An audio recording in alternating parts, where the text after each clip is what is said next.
Hi, everybody. I'm here today to talk about how Bitcoin is a revolution. I got into Bitcoin about 9 years ago, and this is the vibe that I felt from it from the beginning. Bitcoin fundamentally changes how we work with money, how we don't have to trust any central party like a government or like a bank. With Bitcoin, we don't have to do that. Before I dive in, I want to give a shout out to my sponsor, Ledn. Ledn is where I earn yield on my Bitcoin. So you lend out your Bitcoin to them, and then you earn a yield on it. There are of course, some risks in doing this, but it's a service I personally use. Definitely recommend that you check them out. Okay, getting back to the main topic here. I first write about this in the Held Report on Thursdays.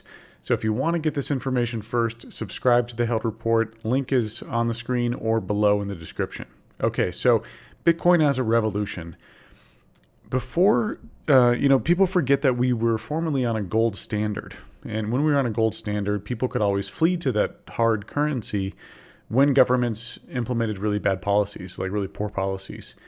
And what's kind of crazy is when we look at, all of observable history, we've never been in a moment like this with governments in terms of how much money they've printed, and there hasn't been like a big financial collapse.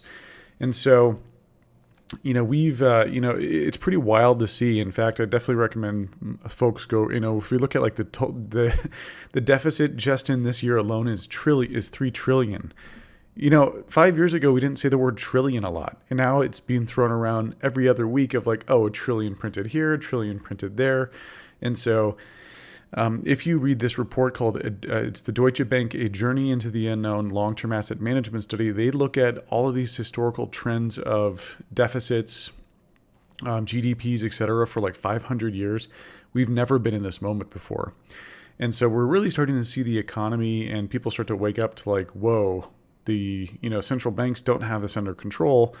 And that's where, Satoshi felt the same way. Satoshi felt that with Bitcoin, he wanted to build a new financial system where you didn't have to trust these central banks or banks to handle your money. And he planted it right in the middle of the 2008 financial crisis. And so what was really cool is that, when he built Bitcoin, he built it back in like 2016, 2006, 2007, right before the financial crisis, because he had seen some elements of the economy start to fracture. And then he planted it right in the middle of the financial crisis. This was 1 month after Lehman Brothers collapsed on October 31st. Now, at first you're probably thinking, oh, well, that's Halloween. But actually, I think he published it for a couple of reasons on that date, for a couple of specific reasons. I mean, certainly the year that he chose to plant Bitcoin was probably more random, and maybe the month, but certainly the day that he chose to plant Bitcoin must have had some intent.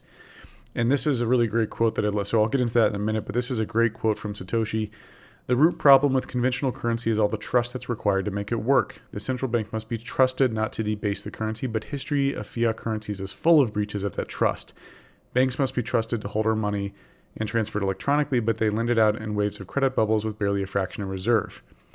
Now, I think Satoshi planted the white paper on October 31st as a hat tip to the ancient Gaelic festival of Samhain, which was also a date that Martin Luther nailed his 95 Theses to the church door. Both represent the end of an old system and the beginning of a new one. Samhain represented the end of the harvest season and the beginning of winter. The early Catholic Church, in an attempt to gain believers, adopted some festivals such as Samhain, and in 1835 created All Saints' Day to coincide with October 31st, and that's what we call Halloween, or All Hallows' Eve. On October 31st, 1517, Martin Luther nailed his 95 Theses onto the door of the castle church dedicated to All Saints. Luther was outraged that the idea that sinners could be able to pay through their sins or have to work to pay off their sins. And under the Pope, these were considered part of the church treasury, which allowed those in power to continue their lavish lifestyle at the expense of the masses.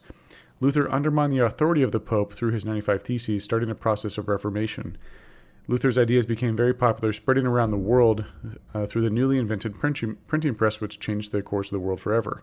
Both Satoshi and Luther had carefully chosen October 31st to announce their ideas, symbolizing death and renewal. Both saw the imprisonment of people by these legacy systems, and both suggested the ousting and both suggested ousting the existing authorities as the solution to the problem. And so this is what Satoshi felt, right? And that's where hodlers, so hodlers being all of us who own Bitcoin and hold on to it, we represent part of the revolution as well. You're a critical component of this. So Satoshi says, in this sense, it's more typical of a precious metal. Instead of the supply changing to keep the value the same, the supply is predetermined and the value changes. As the number of users grows, the value per coin increases. It has the potential for a positive feedback loop. As users increase, its value goes up, which could attract more users, taking advantage of the increasing value. So this FOMO cycle is what Satoshi hypothesized would be the viral loop or bootstrap mechanism to create network effect. And so Tobias J. Huber has a really great quote where he said, "Hodling bootstrap Bitcoin into existence. Hodling increases the value, which increases demand, hash rate, and network security. This in turn attracts new hodlers and devs. This self-reinforcing feedback loop, like I said before, that viral loop, drives Bitcoin's network effects, security, and value. Early hodlers believed in Bitcoin despite overwhelming negativity and false information. For example, being labeled as like money for drug dealers and money launderers. They had a really strong risk appetite too to weather the volatility of being a first mover. I mean, it's been a wild run over the last 9 years I've been in this space. They're practitioners of skin in the game." Naval has a great quote here where he says that protocols die when they run out of believers. So all money is a belief system, and with Bitcoin and hodling, hodling is the survival of that belief system, of that money. And via the Lindy effect, the longer Bitcoin remains in existence, the greater society's confidence that it will continue to exist in the future. The faith in the new financial system, like I said before, binds everything together. Bitcoin isn't just a software project, it's a method of coordination for a large group of people who face powerful adversaries. It's not just a technological breakthrough, it's more of a social one.